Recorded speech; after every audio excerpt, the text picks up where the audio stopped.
Hello, and welcome back to our hate crime awareness campaign. Today we're meeting with Alternatives NI. Alternatives uses practices like mediation to settle disputes between different individuals. And today they're going to talk about their Lynx Project, which is working to promote diversity throughout Belfast today. Here's what they had to say.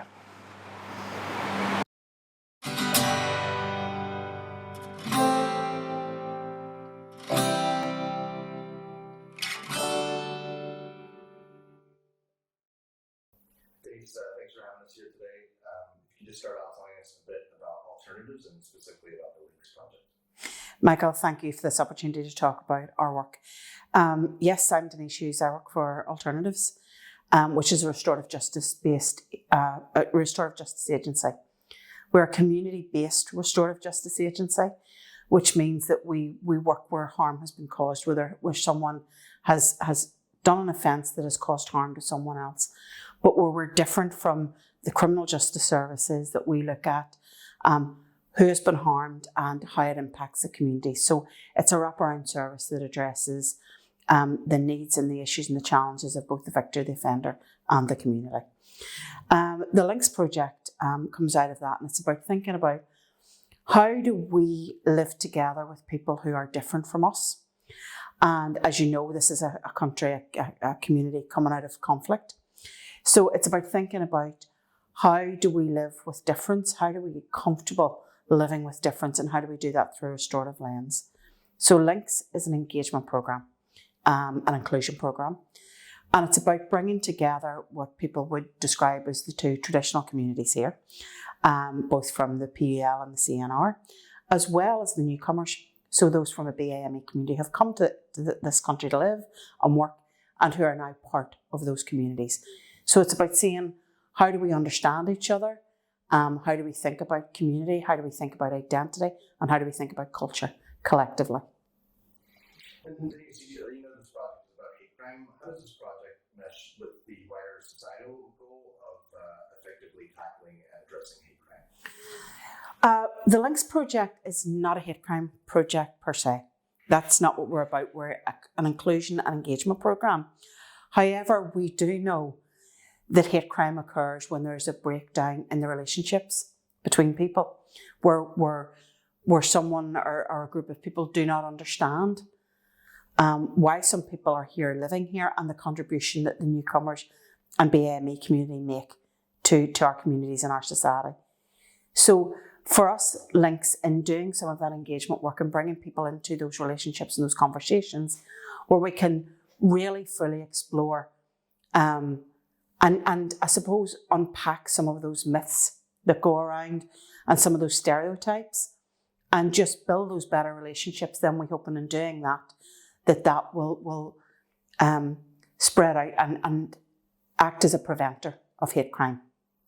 And what role specifically does restorative justice play in promoting diversity and, I guess, by proxy, addressing hate crime? I suppose it's back to what we've just talked about, Mike, in terms of if restorative justice is all about relationships, and restorative justice is about exploring everyone's perspective and finding out what the actual issues are, not just what the behaviours are, then that fits with what we're trying to do with Lynx, which is help people to understand their own sense of self, their own sense of community, and what that looks like with new communities living within them, or new identities appearing within the street that maybe they would have been uncomfortable with, because we grew up here in a society where we were taught that safety in people who were like you. So it's about trying to unpack that and say we can still be safe even if people don't look like you. So for me, that's where restorative comes in, is about mediating some of those relationships. It's about giving people the space to think about their own sense of self, their own sense of community, and then explore it with others. And can you delve a bit further into maybe some of the identity aspects of conflict and how best to work with communities or individuals who may identify in opposition to each other? Yeah, I think for me, there is something about starting with every individual's own understanding of their sense. I think sometimes we get caught up in these words of community and identity and culture as kind of big concepts, and they get thrown about by politicians. And I think one of the things that we can do is that bring it right back to self. And if you can understand why something within your community, identity, or culture is intrinsically important to you as an individual, then you can understand why it is also for someone else. And what we're trying to do is help people to understand that someone else's culture shouldn't reduce theirs. Someone else's identity shouldn't make yours threatened. It's actually about how is this additional? How do we, by exploring someone else's sense of culture and identity, actually learn more about ourselves and the more about the world that we live in? So I suppose it's the plus, not the but. And Denise, last question for you. You guys seem to practice what you preach and have quite a diverse team here. How do you think the diversity of your team helps the overall project attain its goals? An interesting question, Mike. Thank you. Yeah, I think it's really important to me. I grew up in a certain part of Belfast with a certain identity, which I'm quite comfortable with, and I think that I know quite well. I think I know my own culture, my own sense of my community, and I suppose how they see the world and experience the world. And I also realise that gives me massive blind spots.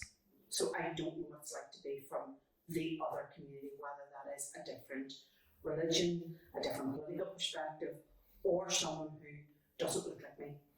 So I think it's vital for us that we have that within the team, that we can recognise each other's blind spots and challenge some of our own assumptions about that otherness that exists, and help people to help us grow and learn and know more about what's going on around us. Ali and Dean, thanks for being with us here today. We've learned a little bit about the Lynx Project, but if you just want to spend a little bit of time introducing yourselves and your roles within the team. Yeah, definitely. My name's Ali, and I am the Lynx Project worker for the South Belfast area. So I support our participants in that part of town. And my name's Dean. I work in East Belfast, and similar to Ali, Denise, and Julianne, I support all the participants, but in the east of the city. And it looks like you have a pretty diverse team here, but do you want to talk about maybe the role of diversity within your team and also within the project participants you're engaged with? Yeah, I would say that diversity on the team has actually emerged as quite a key and important part of our team. So yeah, we are quite a diverse team. There's 4 of us from different parts of Belfast, or in my case, not even from Belfast originally. So I think we all bring quite different perspectives, but we're able to work really collaboratively, which I think's been really helpful just in shaping the direction of the project, which then in turn feeds into sort of how we support participants who are also coming from diverse backgrounds. Yeah, I agree with Ali on that, and just another strength of I feel a strength of the staff team is you've got workers, me for example in East, who was born in East Belfast and so know the area quite well, which has been good to know. You sort of see what sort of trends or who's out there. You have an idea of what tensions are in different areas just because you've grown up and you've lived it. So that would be, I think, and sort of the participants. The whole essence of the project is to have Protestant, Catholic, and newcomers, as was mentioned. So just how diverse that is, and when we come together, it sort of just allowed us to have those difficult conversations in a peaceful atmosphere. And you obviously work with a diverse range of people, but it seems like women are a particular focus of the project in helping women from different backgrounds. Can you explore how perhaps hate crime affects women in particular, and how Alternatives is working with them to address some of these issues? Yeah, and I suppose it's a happy accident kind of that the Lynx Project is. A lot of the participants are women, so it's not something we set out to do. Hate crime, you can work with anybody on a hate crime. If it comes through the Alternatives, comes through the Lynx Project, we're happy to help in any way that we can. But just in terms of the women that we work with in the project, a lot of them would be unemployed, maybe single mums and stuff. So we've given them that platform where they're with people that they know. For example, if you take the East in, and myself and Ali have worked quite closely over the last year, close to a year, and bringing ladies from East Belfast and South Belfast together, but also ladies that were born in East, and also ladies that have moved here from India. So it's given them that space to have these conversations that they maybe never would have had, people they never would have socialised with before the project. So I think it's just sort of eased them into having, we don't necessarily set out to talk about hate crime, as say it's not a hate crime project, but it's an add-on and a good add-on. Yeah, I suppose just to add on to that, like Dean said, Lynx isn't particularly for women, but that is the primarily the demographic that we've been working with. And I think, identity certainly plays such an important role in addressing hate crime, but also, as Denise was saying earlier, even just in that preventative work, before maybe a hate crime or hate incident actually occurs. So much of what we've been able to do is just try to build that capacity within groups of women to take up the space that they deserve, to learn how to use their voice, which I think all of those things sort of feed into creating a more restorative and safer community for women in particular, but for everyone ultimately. Guys, so what are some of the barriers to integration for migrant communities, and how are some of these circumstances related to or exacerbated by hate crime? Yeah, I mean, I guess for me personally, thinking about integration, like I have lived in Northern Ireland for about 2.5 years now. So I just think back to even when I first moved here, and just everything is different. And I'm coming from another Western English speaking country, but the number of things that are just so different that you don't expect when you move to a new place. So I think we see a lot of those things, just maybe small cultural differences. And over time, those things can, even if they don't make you feel unsafe, it just reminds you that you're new and that you've got a lot to learn. And so that it can affect you a lot, I think, emotionally and socially. So I think, a lot of the work on the Lynx Project has been even just working through some of those sort of things that might seem small, but are actually quite significant when you're new to a place.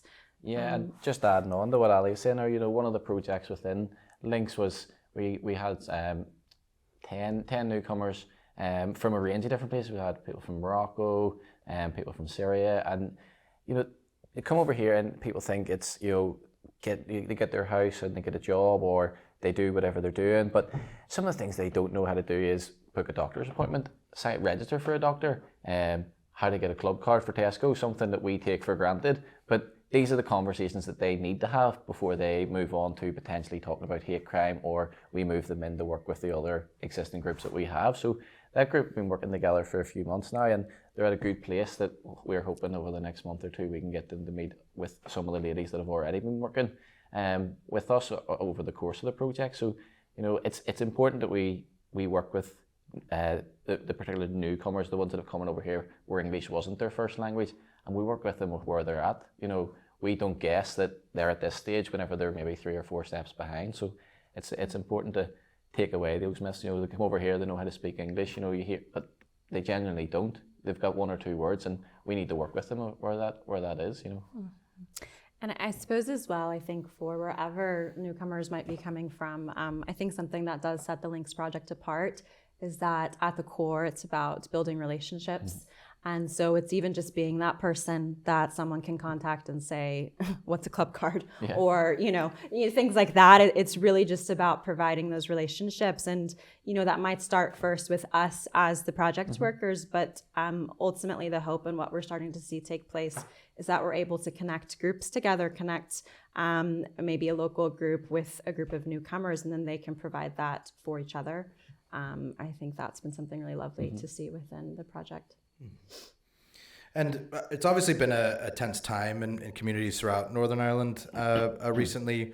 What do you think some of the work moving forward within the Lynx Project needs to be carried out, whether that's addressing hate crime, promoting diversity, or just helping people better integrate and communicate with each other? Yeah, and I suppose education for me is the main thing.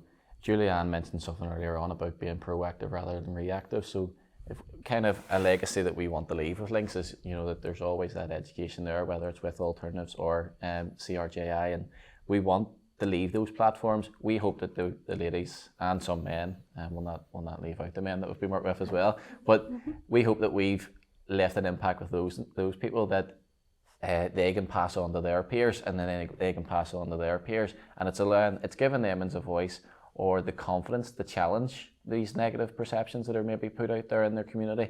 And we hope that the work that we've done and the conversations that we've had informally and formally with them, that they can help us there. And it's sort of through time, it's not an overnight fix, but slow time, educating, going into schools, speaking a wee bit about integration and diversity, and you just slowly work on that there, and hopefully, it just comes a nice peaceful place, that everybody wants to live in. And drop the mic if you might. I want to edit that. It's a great way to end it. So just to, I guess, sort of add on to that, just around that education, so much of it is just about exposing people to different perspectives, different from their own, different narratives. And so even just an example of kind of what that's looked like over the last few months with lockdown, we've taken some of our engagement online via Zoom. We've had a couple of different groups from different backgrounds, different parts of Belfast, just exploring different holiday traditions around the world. And it was great timing because we had Thanksgiving, we had Diwali, we had Christmas, and just being able to have conversations about how we might celebrate these different holidays in different parts of the world. I'm really opened up to just being able to share kind of different backgrounds and perspectives. So much of it is about building awareness, building relationships. It might look like a light touch, but it might be the first time that someone has heard a different narrative to their own. And it's just creating safe spaces, I think, to do that, do that work. And it was just great that the fact that people assume that everybody that's Protestant celebrates these festivals the exact same way. Everybody that's Catholic celebrates. They don't. One of the workshops was over Christmas we looked at 36 different ways to celebrate Christmas, and everybody maybe it could have been the same Santa bringing presents, but it's all different aspects. Different Christmas dinners. Some people have Christmas dinners the exact same way that you wouldn't expect them to. So it was good for even the people that live next door to each other and have went to the same school all their life to know that they celebrate something. It's, do you have broccoli with your Christmas dinner? Oh, no way, that would never touch my plate. Or sprouts. So it's just that thing where difference isn't always between different neighborhoods. It can be your best friend, you and your best friend, and it's kind of that lighthearted way to look and explore difference and diversity. And I guess just one more thing to add that I think's quite unique to the Lynx Project, but also in taking a restorative approach. So Lynx is a 3-year project, and so we have a long time to engage in these conversations. And so where we might start with a conversation about Christmas, that then means that, when a hate crime takes place in the community, we've built a long foundation of relationships, of having these conversations in a safe and restorative way, so that we're then equipped and they're equipped as well when the time comes to engage in the heavier stuff. I think is quite key as well.